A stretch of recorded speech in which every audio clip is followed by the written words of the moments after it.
Please join me in welcoming Ukrainian President Petro Poroshenko.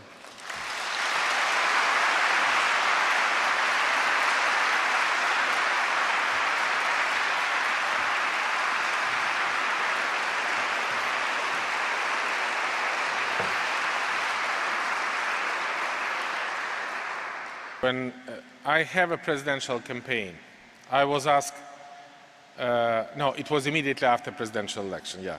I was asked, Mr. President, what is your dream and for whom you want to be after your presidential term? Do you know what was my answer? I said, I'm dreaming to be member of parliament, European Parliament, when Ukraine would be member of European Union.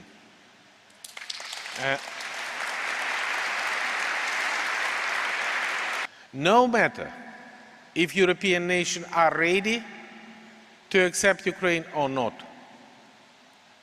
I am insisting European Union cannot survive without Ukraine. Ukraine, democratic Ukraine, should be in the European Union. I am optimistic enough that my dream can come in force.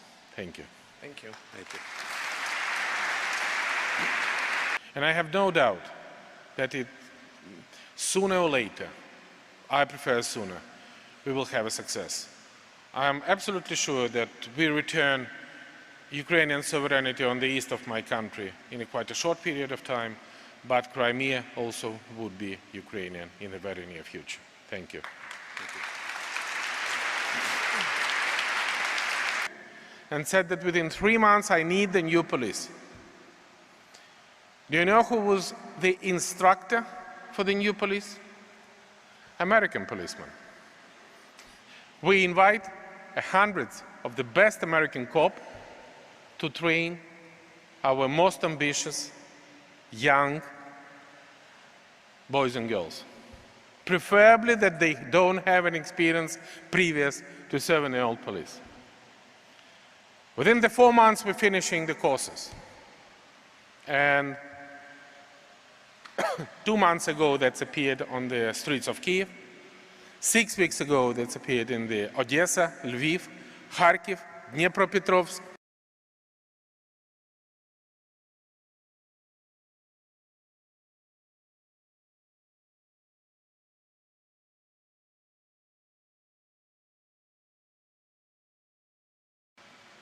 And I invite in my government one of the most famous American investment banker, Ukrainian origin, Natalka Yureska, immediately give her Ukrainian citizenship and appoint her as a Minister of Finance.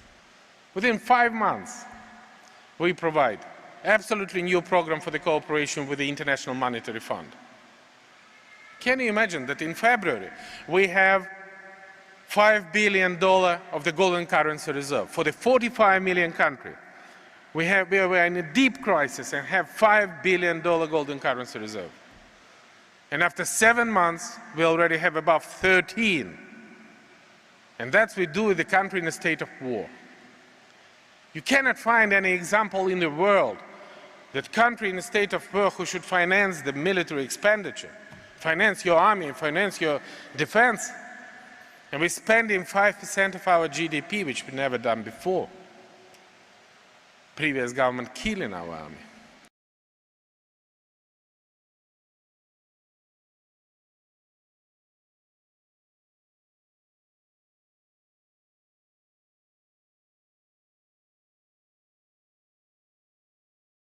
Of course, during the last 15 months, this is the time of my presidency, we make almost enormous things.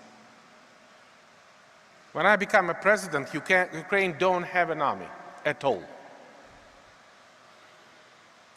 When we ask our partners, international partners, to help us, we were rejected because we have an answer. Okay, Mr. President, you don't have an army. Half of your army is corruptive. Half of your army is agent of FSB. Russian Security Service. And this means just an absence of trust.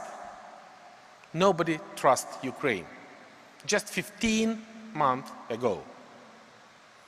And within these 15 months, we built up one of the strongest army and most competent, with a unique combat experience, army on the continent, defending our land and stopped one of the biggest military machines on the continent.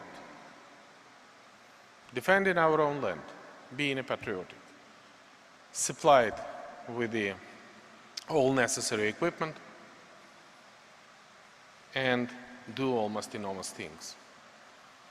Within the same period of the time, we build up the trust and create a unique pro-Ukrainian coalition, delivering the very important information that we fight in not only for our territorial integrity, not only for our independence, not only for our sovereignty, but this is the fighting for the global democracy, global security, global freedom.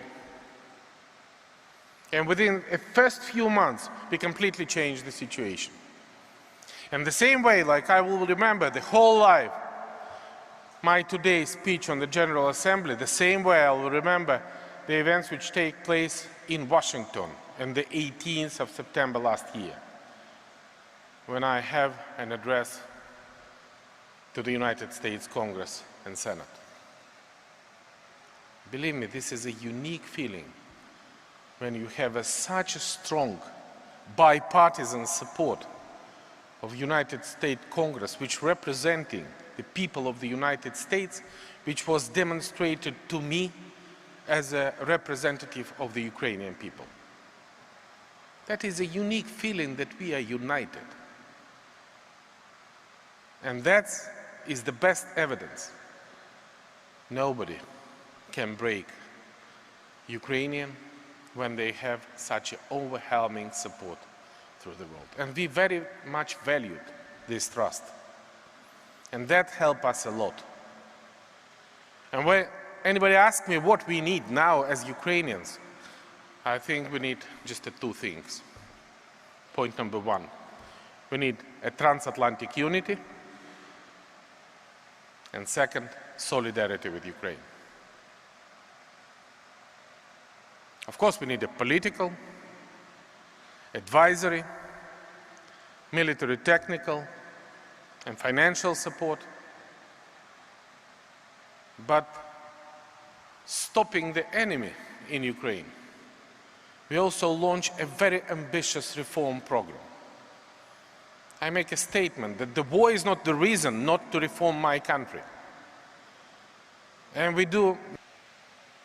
Frankly speaking, when we start this fighting against Russian aggression, that was one of the most difficult times in my life. We pay a huge price for that. We lost 2,144 soldiers. 6,000 civilians were killed by Russian soldiers or by Russian weapons. Most of them are from Donetsk. And we should demonstrate that we fighting for our own land, we have an aggression from the Russian side. We should create the global coalition, and my answer would be very simple. Strategically, globally, we need unity and solidarity. And for every single particular cases, we need the assistance for Ukraine, because every single investors which invest money to Ukraine, the assistance we receive from our partners, this is not just an assistance for Ukraine. This is investing in the global security. If you're asking me what exactly we're waiting for from, for example, United States now, I think we need 4 things. Point number one, we need a strong political support. The same way like it was demonstrated yesterday in the speech of United States President. Point number 2, we need a strong financial support. Why? Because you know better than anybody that on Donbass were concentrated 25% of our industrial output. It is blocked. None of the factories is working. 10% is physically destroyed. And we need to revive our economy. And I'm proud to give you this information that under the prognosis of the International Monetary Fund and World Bank, we expect in the year 2016 the economic growth. Third, we need advisory assistance for the reform. We have no right to make any mistake. We should build up for a very short period of time absolutely new country. And that's why immediately after 2 months when I was a president, I signed up the association agreement with the European Union. 1 year ago, synchronously, we ratified it together with the European Parliament, and now we're implementing reform in every single sphere, adapting our legislation with the European Union. Me, together with the Ukrainian people, should bring country to Europe. What is significant changes happen in Ukraine? Changes in mind. Because can you imagine that 2 years ago, only 16% of the Ukrainians support integration Ukraine with NATO. 1 year ago, this figure was 50%. Today, this figure is 62%. And having such an overwhelming support by Ukrainian people, we should win. And in that case, what I need from you, find out the effective sector when you personally can be helpful for Ukraine. We need your assistance, we need your help. And thank you for being so open for us. And by the way, for the cooperation with the Jewish organization, yesterday I have a meeting with the American representative of Jewish organization, and I think that is also a very symbolic thing to establish the absolutely effective form of the cooperation with the Jewish organization.